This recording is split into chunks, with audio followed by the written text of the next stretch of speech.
नमस्कार जी, मैं हूँ प्रिया। आपका मेरे चैनल मित्तल प्रिया विष्णु में बहुत बहुत स्वागत है। आज की वीडियो में हम बात करेंगे सावन के अंदर हमें और कौन से नियम अपनाने चाहिए। ऐसे तो मैंने सावन के ऊपर आपको बहुत सी वीडियो दे दी है, लेकिन ऐसी अभी बहुत सी बातें हैं जो मुझे आपको बतानी है ताकि आप सावन में ये भी गलतियाँ बिल्कुल ना करें। अगर आपको मेरी वीडियो अच्छी लगती हैं तो प्लीज़ लाइक कर दीजिए, और अगर मेरे चैनल पर नए हैं तो प्लीज़ मेरे चैनल को सब्सक्राइब कर लीजिए। बेल आइकन को भी प्रेस कर दीजिए ताकि मेरी वीडियो की नोटिफिकेशन आपको सबसे पहले मिल जाए। तो चलिए हम बात करते हैं आज की वीडियो के बारे में। सावन में लोग 1 महीने के व्रत करते हैं, सोमवार के व्रत करते हैं, प्रदोष के व्रत करते हैं, तो उनके दिमाग में एक चीज़ आती है कि हम अपने खाने में हल्दी डालें कि नहीं।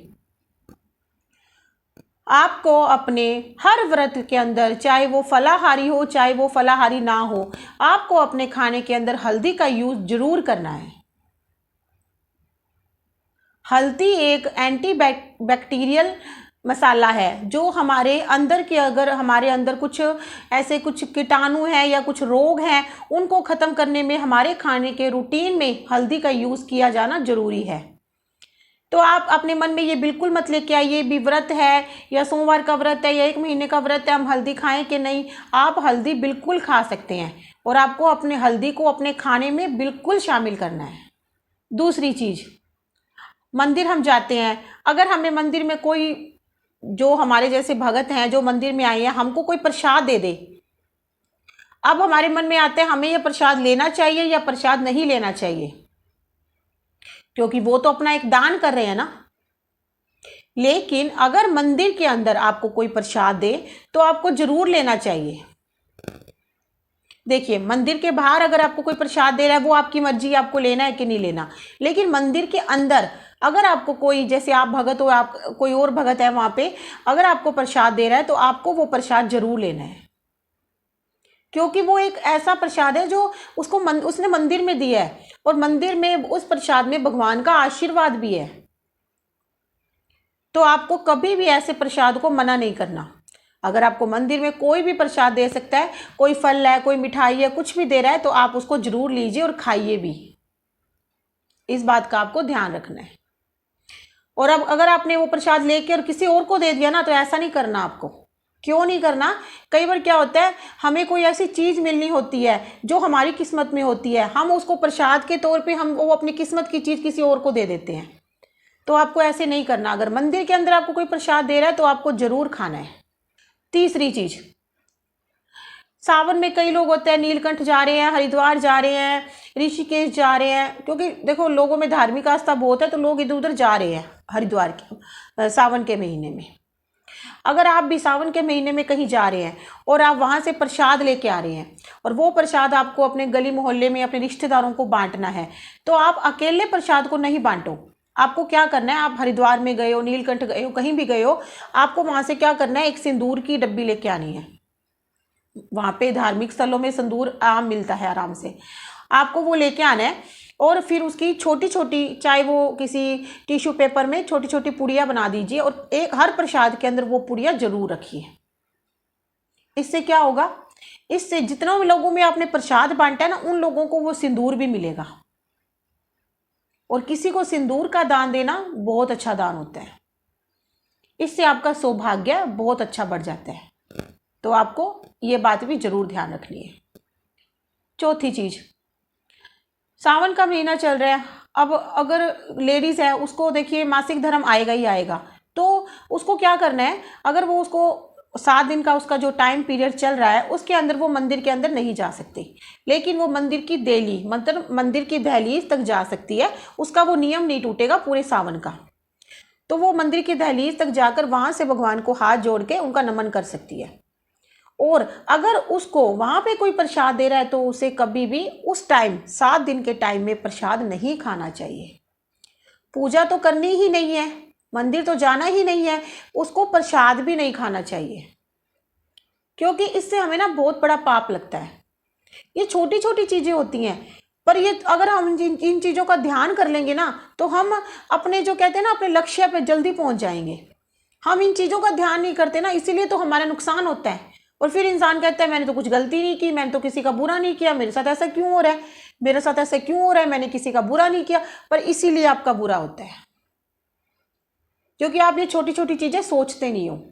नंबर 5, मंदिर आते जाते कई बार क्या होता है, हम बाहर निकलते हैं, हमारा कोई ऐसा पड़ोसी है, मतलब वो बिल्कुल क्लैक करने वाला होता है, मतलब झगड़ालू टाइप का होता है, तो आपको उस टाइम उसको इग्नोर करना है। क्यों? क्योंकि आप मंदिर जा रहे हो, मंदिर से आ रहे हो, सावन का इतना पवित्र महीना चल रहा है, तो आपको कहने का मतलब है आपको किसी से क्लैश नहीं करना।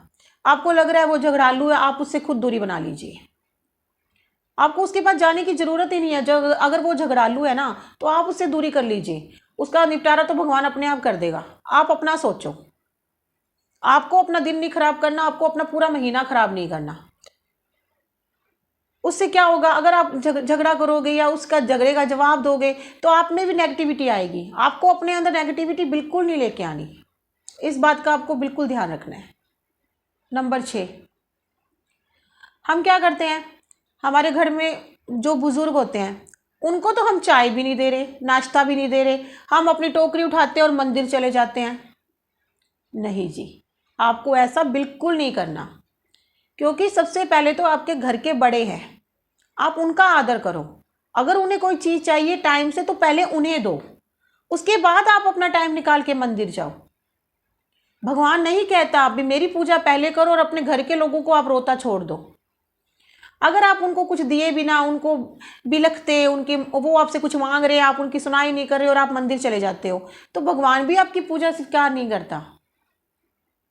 आपको हमेशा पहले अपने घर के जो काम है, वो आपके सास ससुर हो सकते हैं, आपके माँ बाप हो सकते हैं, आपके हस्बैंड हो सकते हैं, आपके बच्चे हो सकते हैं, पहले आप उन सबके काम कीजिए, उसके बाद आप मंदिर जाइए, तभी भगवान भी आपकी पूजा स्वीकार करेगा और आपका मन भी खुश होगा।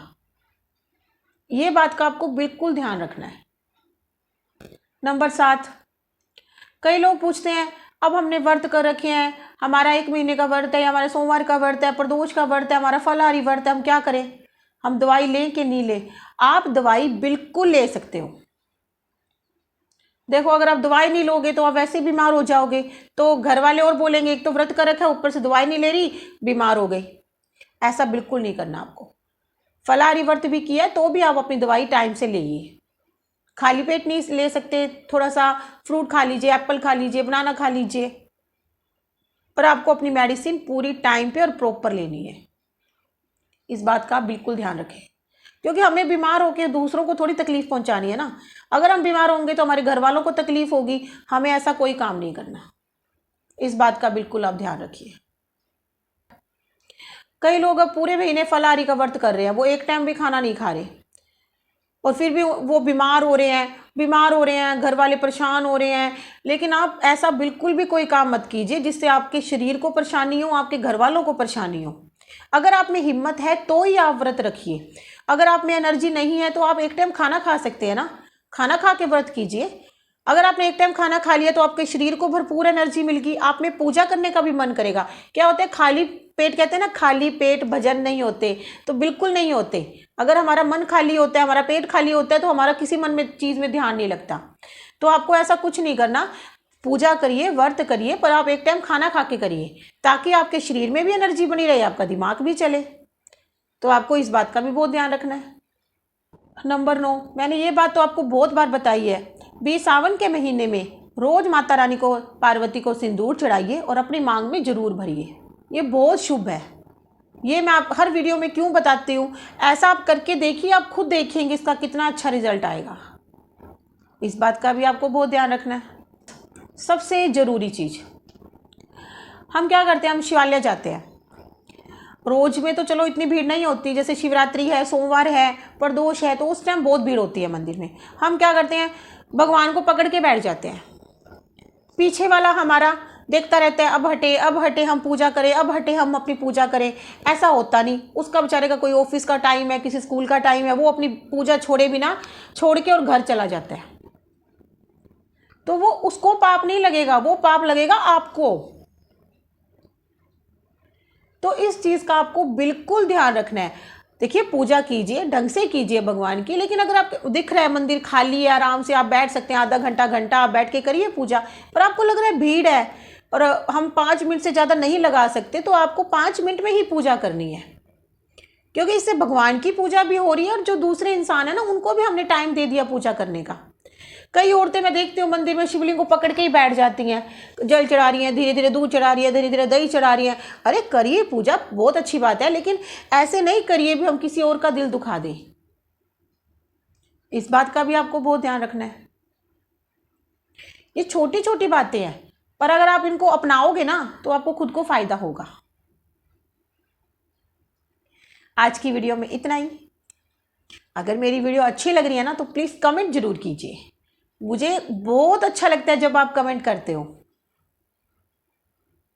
खुश रहिए, सबको खुश रखिए। हर हर महादेव शंभू, काशी विश्वनाथ गंगे।